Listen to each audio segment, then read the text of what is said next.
Hey everyone, and welcome to the channel. Today we'll be doing another triple review. This one will be the Ultra Instinct Goku, as well as the Ultra Instinct Sign Goku, as well as the Ultra Instinct Sign Goku event exclusive. Now, right off from the start, the Sign Gokus are exactly the same. One was an event exclusive release, and the other one was released as, I think it was a P Bandai release. It was some sort of more limited release, but exclusive to Japan. But in terms of the figure, it is exactly the same. It's similar to the situation that they did with the Super Saiyan 2 Goku earlier this year, where it was just a more localized re-release with a different box design, but the figure itself is exactly the same. But between the Sign and the base Ultra Instinct Goku, there are a few differences, and we'll be going over that. In general, these are figures that I have talked about in the past. I have talked about the Toyotaro Goku last year, and the Sign Goku body is the same as the battle-damaged Kaioken Blue Goku, but we'll still talk about them anyway.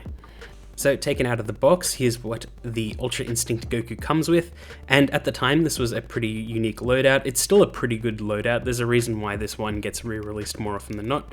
So we've got the figure itself, he's got 4 faces, several different hand pairs, as well as a Kamehameha effect part.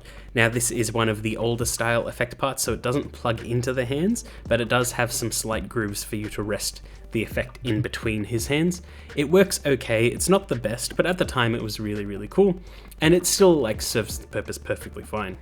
For the Sign Gokus, they are the exact same loadout like I said.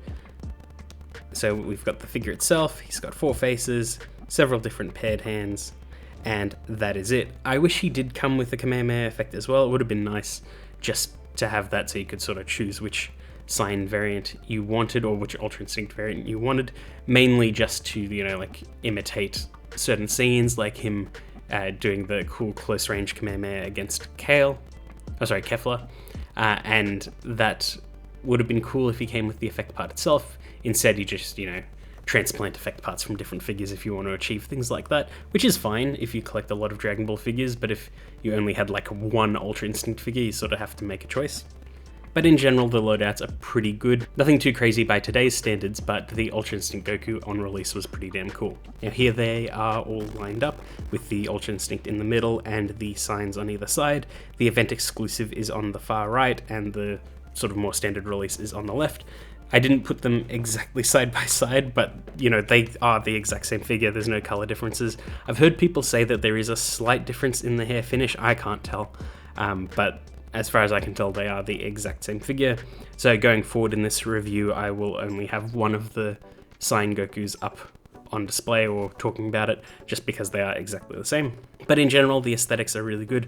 I do really like Sign Goku's design in particular. I like the hair being, slightly different, like how part of his bangs are risen up just a little bit, that sort of Ultra Instinct hairstyle. I like that more with the black with the pearlescent finish, more so than the straight silver.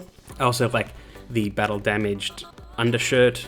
I prefer Goku in this look over the completely shirtless look. I think it looks really nice. The pants are the same between all of the figures, but the upper torso is a little bit different. The base Ultra Instinct Goku, I think it was the first time we ever saw a shirtless Goku in S.H.Figuarts, so it was quite interesting. The sculpt work is pretty good. With the 2.0s, they do tend to look a little bit slimmer than most, depending on the figure, so him being completely shirtless does look a tiny bit slim. Still looks good, but the way we've done 3.0s and stuff now, that design would have probably worked a little bit better for Ultra Instinct.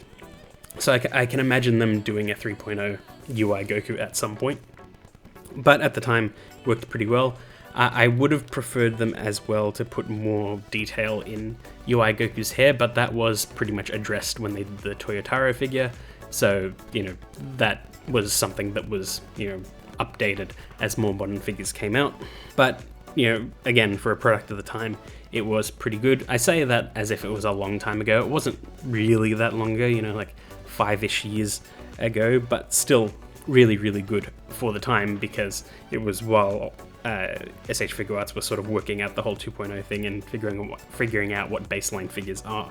But anyway, moving right along to posability. So we will be talking mainly about the UI Goku, because the sign variant, its posability is exactly the same for the most part, and it is exactly the same as the Kaioken Blue Goku that I looked at in a recent review.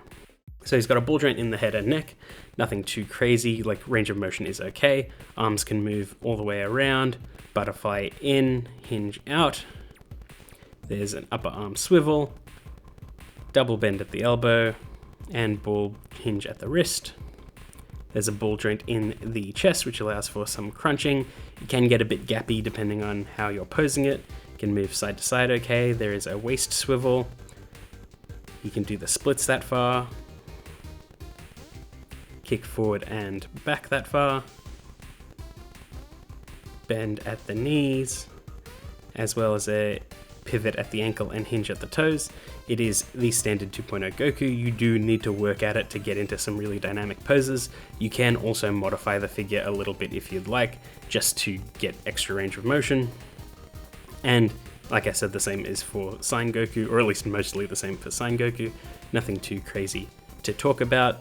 I don't really like the 2.0 Goku boots, or really most of the 2.0 ankles. They're just not that great, and the more I play with figures from this era, the more I dislike it. You just can't get a lot of range out of them, which is a shame, and it can hurt the overall stability of the figure in the long run.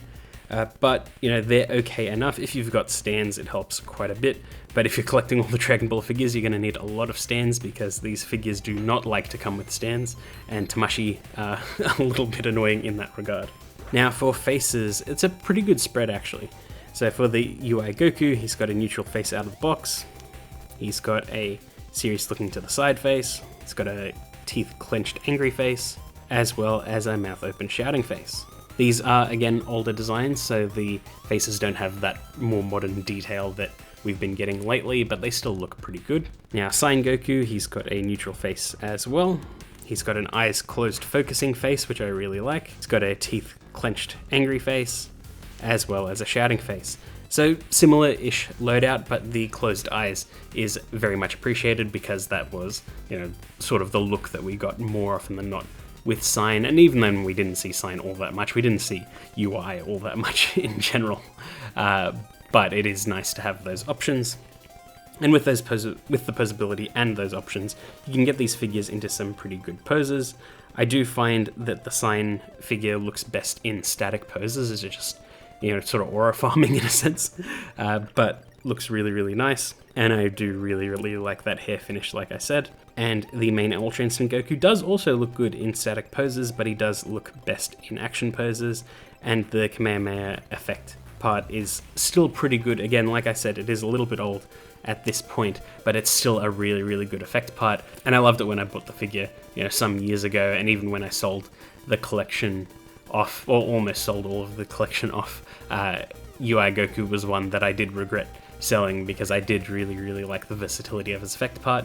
At the time, I thought that was like one of the first and only times they ever did that effect. Little did I know they had been using that for some time, but you know, the first time you see something like that, it's always a little bit special. But in general, these are pretty nice figures. They are a great capping off point of Dragon Ball Super, and it was nice that they made these figures in general. Super, in general as well, doesn't have a massive amount of figurine representation, especially for Figuarts, but what we did get was pretty good. I've been going through them slowly on this channel, as you've seen, but there is still a little bit more to do, in particular around Tournament of Power, and I will be getting to all of those figures at some point. I will probably do more often than not double or triple reviews just to work on that backlog, because there are so many, so stay tuned to the channel, there is a lot more to see. Oh hi, I didn't see you there. As you can see, I'm hard at work making new videos for the channel. Now, while I'm happy with where the channel is right now, I could use your help. By liking, commenting, and subscribing to the channel, it helps out the YouTube algorithm and recommends my channel to more people. So if you like any of my videos, please let me know, it really helps out. And if you liked this one, please let me know too. It means a lot to me, and I really, really appreciate all of you guys.